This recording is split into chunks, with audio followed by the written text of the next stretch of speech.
Hi, Sean Malone, Crisis Response International. I just want to share a few thoughts with you regarding the unfolding crisis all around us in the earth. Communities around the world are facing crisis and disaster in exponential ways. And we are alive in this generation means we are responsible to respond to the crisis that's unfolding all around us.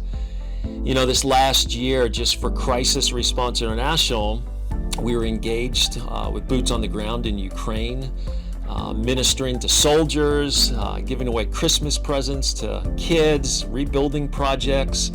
Then the earthquake in Turkey happened. 50,000 people died in the midst of that tragic event. Then we had the fires in Maui and, another hurricane down in Florida, and then tornadoes and floods and all sorts of things going on to keep us busy. But in the midst of it, people are hurting, and we had the great opportunity to get the gospel out there. But undeniably, guys, we live in a new day, and it's a new hour, and we have to figure out how to respond to these things. And I think about the border crisis, down on our southern borders here in America, the political crisis, the police state environment that we're living in. It's enough to make you cringe. I always thought lawlessness, in terms of what the Bible described, would look different than what I'm seeing. I never thought I would see it at the levels of what I'm seeing and in the institutions that I'm seeing it in. It's enough to make you want to withdraw.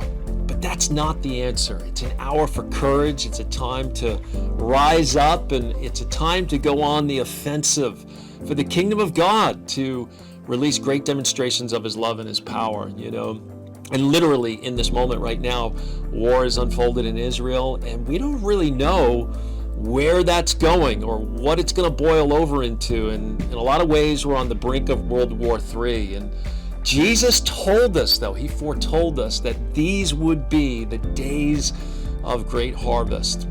I think back to 2001, the World Trade Center came down. I'm down there doing the emergency lighting. I was severely affected by the crisis, and what I saw, what I smelt, what I experienced down there is so traumatic. And as I was crying out to the Lord and asking the Lord, Lord, why did this happen? Who did this and why? And the Lord's response was to me, he said, Sean, this is nothing compared to what you're going to see in your day, in your lifetime. I thought that was a really unusual response. And now I look back at his words and I go, wow, Lord, you're right, And even on the news right now, the FBI and different agencies and the news channels are all warning us that we're about to experience another 9/11 type event. And the Christ staff, myself, our team, we've just been praying, Lord, it is a new day. How do we respond? And I've been thinking as well about how in New Orleans, how we saw such an incredible outbreak of signs, wonders, miracles in the wake of Hurricane Katrina. I remember saying this to the Lord after that season of deployment was over. Lord, this was amazing in terms of the harvest and the hearts impacted. What if we trained tens of thousands of people to be ready when crisis sprung up in the earth? Like, we could see whole cities come in. And this has been the dream, and nothing has changed. What's happening right now isn't catching God off guard, and certainly isn't catching Cry off guard, but we have to up our game. We have to train tens of thousands of people to be able to respond to the crisis that's unfolding.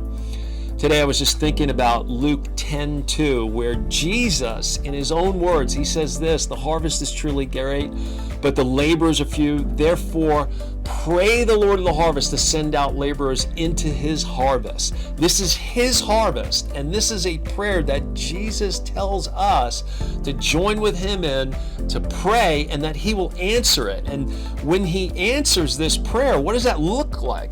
It looks like people suddenly being apprehended off their couch, suddenly apprehended out of the daily responsibilities of, let's say, work and family life to go into the harvest field, to go after the hearts and the people that Jesus bled and died for. You know, God's not willing that any should perish. Quite often on deployment, we end up having to end the deployment because we don't have enough responders. Or we can't respond to certain events because we have 2 or 3 deployments going on at once and we don't have enough people. And that has to end. And so we are launching what we're calling Operation Updraft. And what I'm talking to you about today is we need help actually launching Operation Updraft. And this is about like drafting people into the army of the Lord. This is about Jesus getting the rewards of his suffering, us praying that prayer that he'd send out laborers, getting those people trained and mobilizing them into the hour of history that Jesus said in Matthew 24, Luke 21, that the great harvest would be fulfilled in the context of crisis. So we have a really ambitious goal to train and mobilize 10,000 new responders. And this is going to require a lot to pull off. This is going to require a massive communications and content creation campaign. It's going to be building out our deployment capabilities, like things I've talked about in the last few months about building out a mobile, self-contained base camp that has housing and showers. This is about bringing on more Christ staff so we can increase our capabilities and give responders what they need and be able to respond to you guys in a timely manner. But it's so much more than that. This is about also creating and distributing new resources to keep you guys fed and encouraged and equipped well beyond the point of just getting cry responder training. You know, as you guys know, we just refilmed and relaunched our online training program. We want to get this out to hundreds of thousands of people and get tens of thousands of people trained who are actually willing to respond, actually getting it to the right people who don't just want this for their own knowledge, but are willing to run into the storm with courage, to bring hope, to bring God's love, and to bring God's power into the world's darkest crisis situations. So we want to bring out, develop a cry resource library that will be resources in all different spheres in terms of responder care and, you know, things that you need on deployment, and how do I deal with my neighbor who just lost her husband, or I was the first responder at a car wreck. Just things for your daily life to keep you guys fed, keep you guys encouraged, like I said. We want to build out all sorts of advanced training events and more online training so that we can give you very specific cry training in the disciplines and in the areas of focus that you guys have a real desire for, and it lines up with your passions and your skill sets. And we also want to create lots of different other deployment opportunities and special skills areas out on deployment so that you're serving really in the area that suits your heart and the areas that you want to serve in. And so we're going to be building this, but it's going to take a lot of resources. It's going to take energy. It's going to take new staff. And we're also going to be committing to making weekly videos to encourage responders and just get content out there for the general public to be a voice in the midst of the crisis that's unfolding. Also monthly Zoom calls for cry responders, just so we can connect as a family. And so this is all going to take resources. It's going to take your help, and we really want your help. It's not possible without our cry responders and our partners jumping into this and owning this vision of Operation Updraft, really essentially training and mobilizing another 10,000 cry responders. We need them. I'm telling you guys, we need them, and what's coming upon the earth it absolutely requires it. And so we got to up our game, but we can't do it without you. And so we're going to be enlisting responders and cry partners, cry friends. We're going to be enlisting your help in the days ahead in different ways. This isn't just about donating. Yes, we'll give information to you guys about how you can donate in the days and weeks ahead. There'll be more videos coming out.